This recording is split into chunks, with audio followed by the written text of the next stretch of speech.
I'm from Newport and a lot of my interests are quite sporty, so I grew up in sport.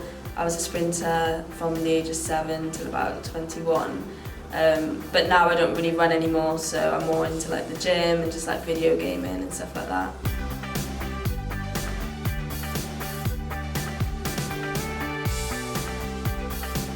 So before I started the apprenticeship, I was working in a restaurant as a waitress in Cardiff Central.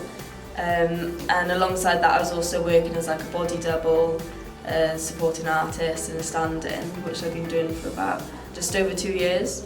So yeah, that's what I was doing before the apprenticeship.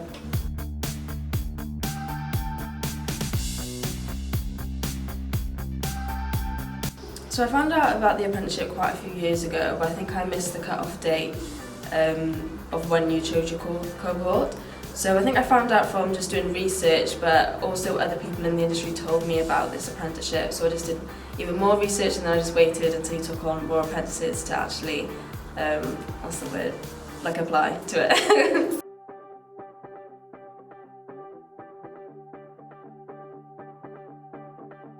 So with the recruitment process, I found it quite straightforward. It was a lot of fun. I didn't actually expect to get invited to the workshop day, so when I found that out I was really excited.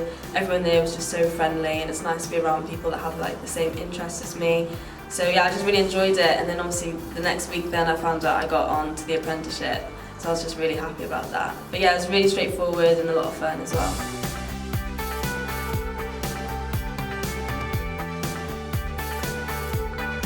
So my expectations for this apprenticeship, I'm just really hoping to learn a lot. I love learning and just expanding my knowledge, especially when it comes to something I enjoy, like working in the TV industry. So I'm just expecting to learn a lot, to be fair, because there's still so much for me to learn. So the department that I like to do most of my learning in is in the grips department. So I've wanted to be a grip for quite a few years now, and I've applied to a lot of jobs, so I'm just hoping that I can get some experience doing that on this apprenticeship.